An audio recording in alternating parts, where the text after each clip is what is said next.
Si ya vimos que una isquemia subepicárdica involucra a la presencia de ondas T negativas, lo siguiente dentro de esa evolución de esa isquemia coronaria que puede conducir a un infarto agudo del miocardio, tenemos la presencia de una lesión subepicárdica. Como vemos en la diapositiva, si esa isquemia subepicárdica continúa, nos va a provocar la lesión o la aparición de una lesión subepicárdica que se va a reflejar en el segmento ST,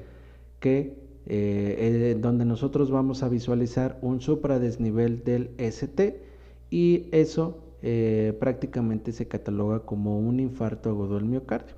Si nosotros al momento de valorar ese electrocardiograma vemos ese supradesnivel, es infarto agudo del miocardio hasta no demostrar lo contrario. No requiere enzimas porque las imágenes suelen ser muy claras, necesita una terapia de reperfusión, se considera una elevación del ST mayor a 1 milímetro por arriba de la línea de base, y aplicado para las precordiales izquierdas, necesitamos que un segmento ST sea mayor a 2 milímetros en precordiales B1, B2, B3, B4, B5, B6.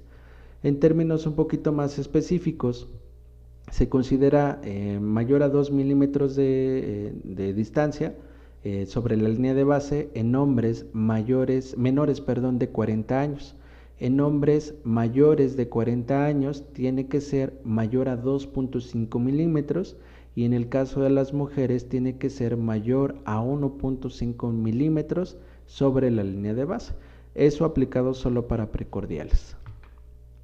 En estas imágenes, en la imagen anterior, vemos a manera de esquema la presencia de ese supradesnivel del ST.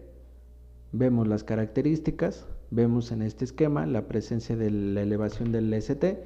En este electrocardiograma D2, D3 y ABF vemos una onda T, un complejo QR realmente bizarro, con la elevación del ST. Nuevamente en D3 la elevación del ST, y D4 y ABF, perdón, la elevación igual de ST.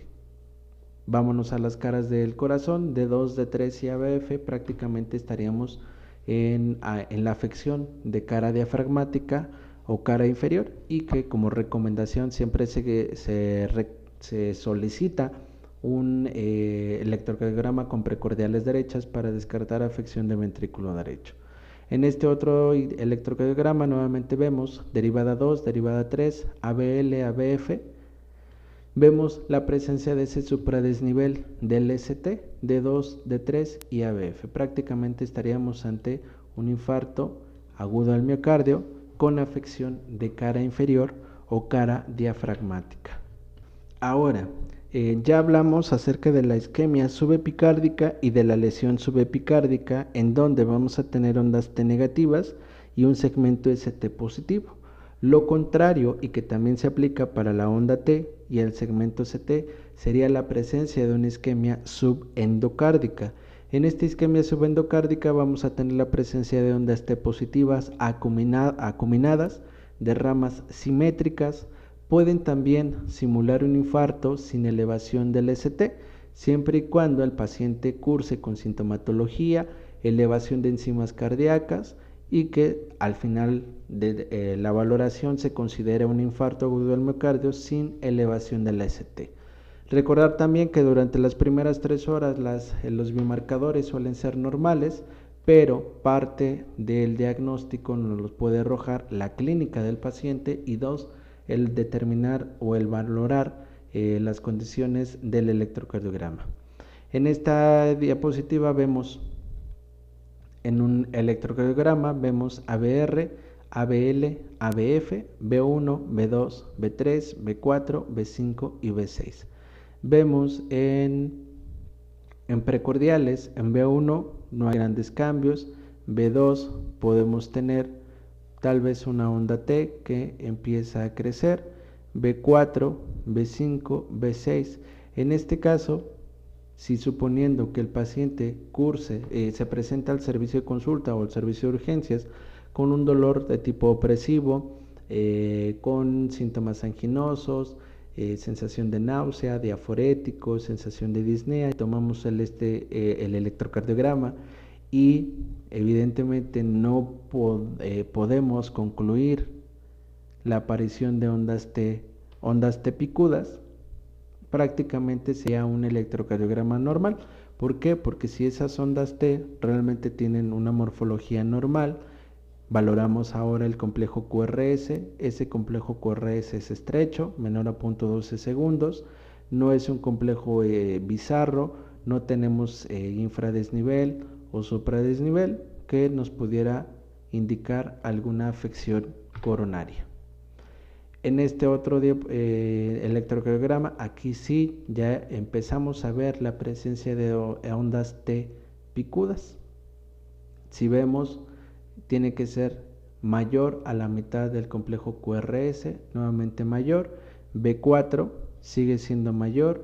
B5 ya es un poquito más menor la onda T prominente, y en B6 apenas y pudiera reflejarse esa onda T. Prácticamente aquí la afección pudiera ser en B1, B3, tal vez B4, que nos habla de una cara anteroapical y que evidentemente sería una isquemia subendocárdica de la cara anteroapical. Si esta isquemia subendocárdica continúa, si tal vez el paciente no acudió a urgencia, no recibió una valoración adecuada, esta lesión subendocárdica va a provocar la aparición de una lesión subendocárdica. Esta lesión subendocárdica se va a ver por la presencia de un infradesnivel del ST. Estas lesiones también se encuentran en pacientes sometidos a pruebas de esfuerzo, y cuando las llegamos a encontrar es importante valorar a ese paciente. Si necesita enzimas, porque pueden ser varias situaciones, como al principio mencionamos el diferencial para una isquemia coronaria, y si tal vez nosotros al momento de valorar el electrocardiograma vemos la presencia de ese infradesnivel, vemos la clínica del paciente y las enzimas o los biomarcadores resultaran positivos, se considera un infarto agudo del miocardio sin elevación del ST. Para el tratamiento requiere un tratamiento antiisquémico para que no llegue o no genere una necrosis, y que prácticamente significa la pérdida de tejido miocárdico. En las imágenes de ilustración vemos ese infradesnivel, 1 milímetro por abajo de la línea de base, nuevamente ese infradesnivel, las características de ese infradesnivel.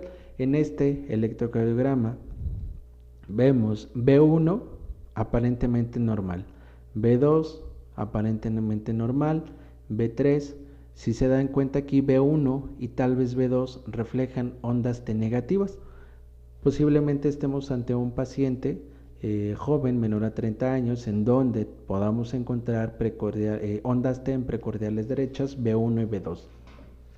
B3, la morfología de una onda T o el complejo QRS se ve normal, el segmento ST también se ve normal, B4 nuevamente normal, B5 y B6, donde podemos ya mostrar ciertos cambios.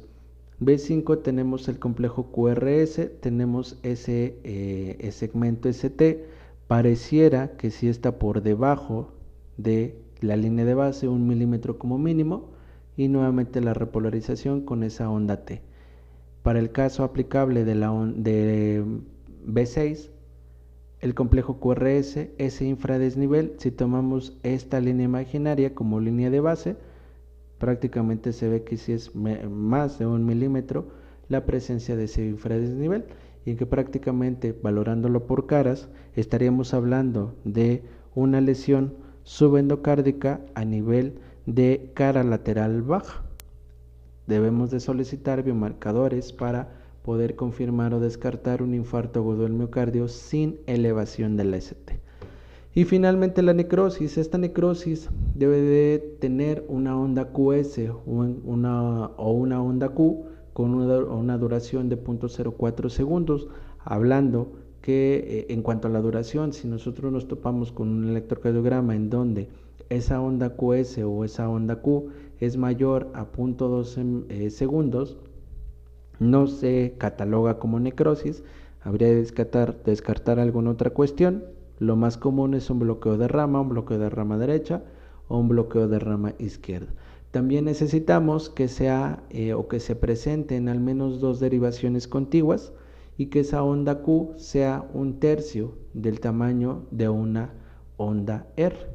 En este electrocardiograma vemos D1, D2, D3, ABR, ABL, ABF, que son aparentemente normales, no tenemos ondas T positivas negativas, no hay afección del segmento ST, ondas QS aparentemente no se observan, pero en D1, D2, D3, D4, B4, perdón, B5 y B6 ya se observa la presencia de esa onda QS u onda Q, que prácticamente hablaría de una necrosis.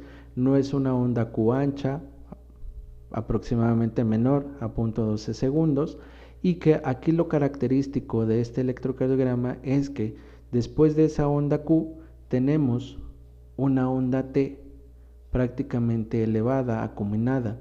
Entonces pudiera ser que si el paciente ya esté cursando con una necrosis establecida, pero aparte una isquemia subendocárdica residual. Pudiera ser que al final de esa onda Q se evidencie una onda T negativa y que sería prácticamente el mismo caso, la presencia de una necrosis con, si fuera una onda T negativa, una isquemia subepicárdica residual. En este caso tenemos un infarto antiguo de cara anteroseptal con isquemia residual, una isquemia subepicárdica en cara lateral baja. Vemos en B1, B2, B3, B4, B5 y B6 tenemos la presencia de esa onda Q, QS y la onda T. La onda T de ramas simétricas, si nos enfocamos o si somos un poco estrictos en la onda T, que nos habla una onda T negativa de una isquemia subepicárdica, sería prácticamente ese infarto antiguo de cara anteroseptal con esa isquemia subepicárdica residual.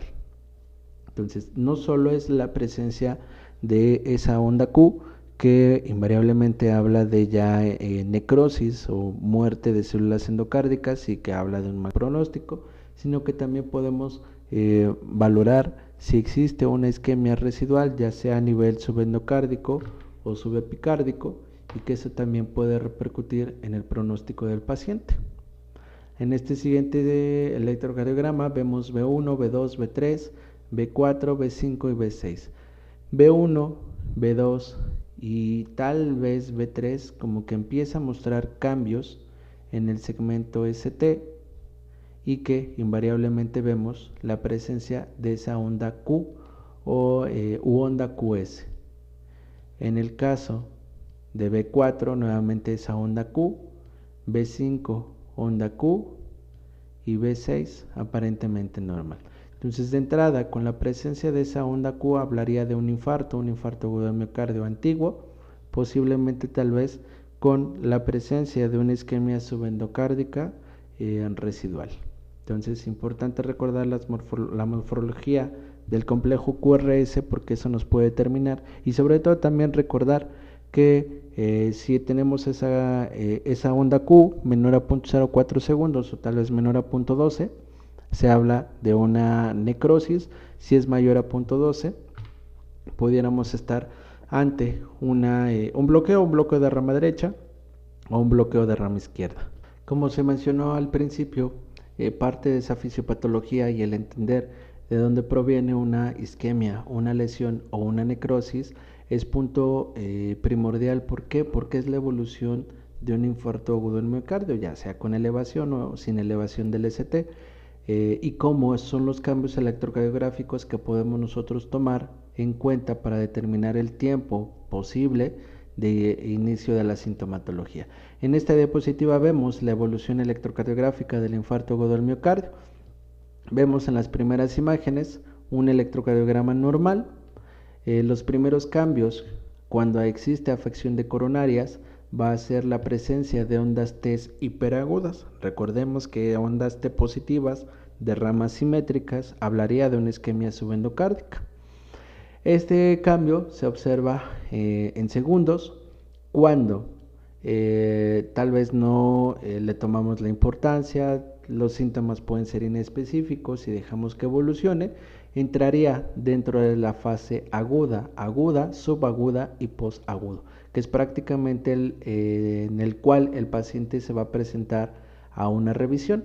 El cuadro agudo, que puede ser desde minutos hasta horas, promedio 6 horas, van a existir la presencia de ondas T hiperagudas, van a ser un poco menos prominentes y el segmento ST se va a empezar a elevar. En la etapa subaguda, que son las primeras horas hasta las 12 horas, vamos a tener la presencia de ondas Q patológicas, el segmento ST inicia a descender y en el posagudo, que es menor a 24 horas, ya evidentemente tenemos la presencia de una onda Q patológica más profunda, el segmento ST continúa descendiendo y la onda T se invierte. En un paciente estable, que puede ser en promedio de días o semanas, 6 semanas en promedio, ya está establecida esa onda Q y el segmento ST se normaliza. Y en un paciente crónico de meses y hasta años, esa onda Q patológica permanente y la onda T se normaliza o incluso puede permanecer negativa.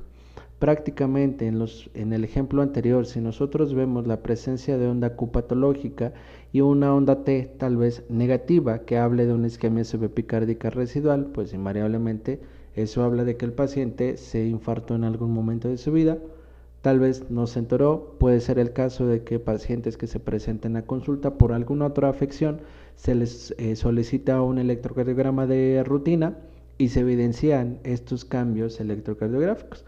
En ocasiones sí suelen tener algún antecedente, tal vez un dolor de tipo opresivo, diaforético, sensación de disnea, algo equivalente a anginoso, y que al momento de tomar el electrocardiograma y vemos esa onda Q patológica y tal vez una onda T negativa, pues invariablemente habla de un infarto antiguo con una isquemia subepicárdica residual.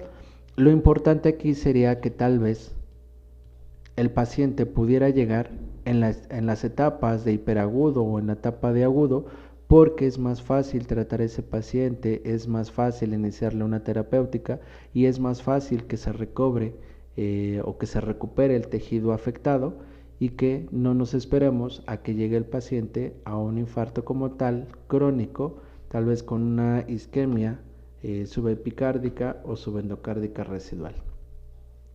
En estos últimos ejemplos, ya para terminar este módulo, vemos en este electrocardiograma que se le tomó a un paciente, vemos o analizaremos el electrocardiograma de una manera normal, aplicado en el contexto de isquemia coronaria.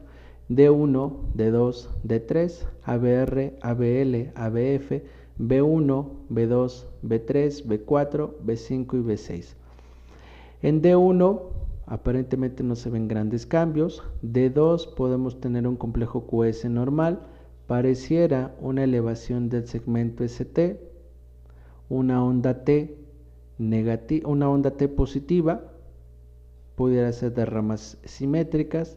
D3 nuevamente una onda T positiva, prominente, acuminada. BR no se muestra sin cambios. ABL no se observan cambios, se observa una onda T negativa de ondas T asimétricas. ABF nuevamente T picudas. B1 se ve sin cambios. B2 ondas T negativas de ramas asimétricas. B3 claramente se ve que son ondas T positivas de ramas asimétricas. B4, B5 y B6 no se ve sin gran cambios. Realmente B4, B5 y B6 no cumplen con los criterios para que una onda T negativa o positiva, se considere como una isquemia subendocárdica, porque tendría que ser prácticamente a la mitad del complejo QRS o por arriba de esa mitad. B3 se ve que es de ramas asimétricas. B1 y B2 no se ve sin grandes cambios, pudiera ser un paciente joven, en donde recordamos que B1 y B2 la onda T suele ser negativa. Prácticamente en este electrocardiograma vemos, no hay grandes cambios del segmento ST, pero vemos esas ondas T agudas, hiperagudas, prominentes, pero que son de ramas asimétricas. Para el caso de este paciente, lo primero que habría que descartar son trastornos electrolíticos, trastornos de potasio, que recordemos que nos generan ondas T picudas. En este otro electrocardiograma vemos la afección o la aparición de alteraciones en el segmento ST con ondas T asimétricas. Nuevamente vamos desde D1, D2, D3, ABR, ABL, ABF, B1, B2, B3, B4, B5 y B6. En D1, QRS normal, onda T normal. D2, QRS aparentemente normal, pareciera un supradesnivel del ST con ondas T sí positivas, pero no son hiperagudas. D3 aparentemente normal, ABR normal, ABL normal, ABF aparentemente normal, B1 complejo QRS normal, como que quiere elevarse el segmento ST, B2 pareciera que sí, B3 aparentemente ya no, B4 aquí pudiera ser una ligera elevación. Prácticamente para el caso de este paciente, pues sí existe una alteración del segmento ST, pero la presencia de ondas T asimétricas. Entonces prácticamente no lo podemos catalogar dentro de una isquemia o una lesión. Hablando del contexto clínico del paciente, habría que indagar o investigar en la sintomatología, pero aplicado para este electrocardiograma se trata de un paciente con una repolarización temprana o incluso pudiera ser la presencia de una pericarditis temprana como parte de ese diferencial que siempre es importante realizar. Para este electrocardiograma vemos nuevamente D1, D2, D3, ABR, ABL, ABF, B1, B2, B3, B4, B5 y B6. Tenemos en D1 y ABL, viéndolo por cara, que sería cara lateral alta, no tenemos mayor problema. D2, D3 y ABF, aparentemente sin mayor problema. ABR normal. B1 y B2, que nos estaría reflejando cara anteroseptal, parece que son ondas T negativas de ramas simétricas.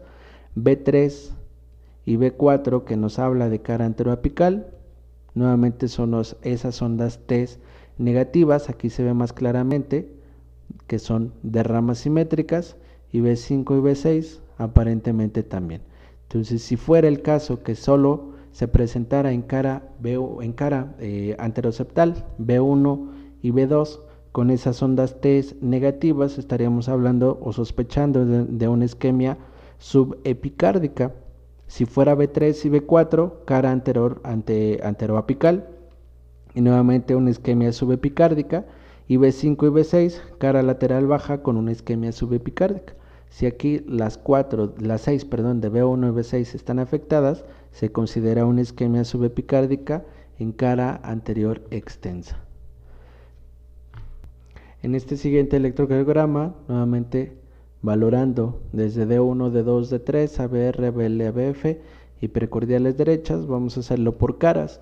D1 y ABL, que hablan de cara lateral alta, parece que tiene ondas T de ramas simétricas, no hay alteración del segmento ST, compromiso del complejo QRS. D2, D3 y ABF, solo en D2 está mostrando una onda T negativa de ramas simétricas. D3 y D4 tendrían que reflejar la misma imagen para que se pudiera considerar afección de la cara inferior. Realmente no lo muestran. B1, B2, B3, B4, B5 y B6 claramente se ven la presencia de esas ondas T prominentes de ramas simétricas.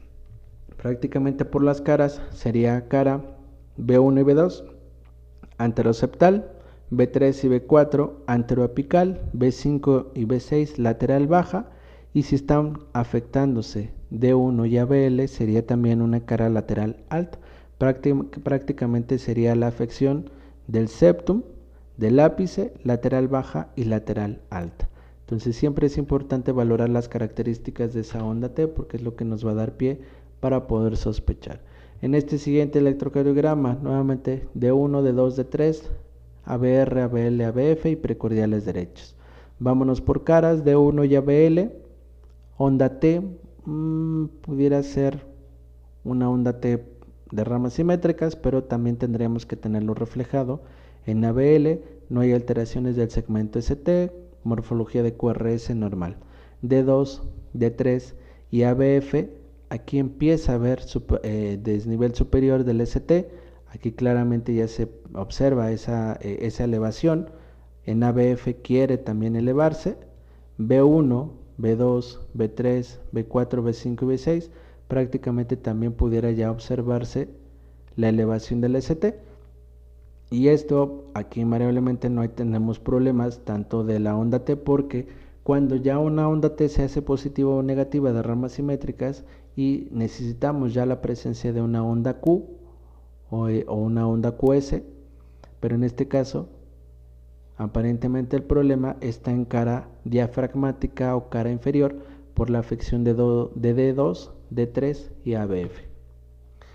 Ya para terminar y para concluir este módulo, importante recordar cómo podemos nosotros leer un electrocardiograma si estamos hablando en el contexto de isquemia.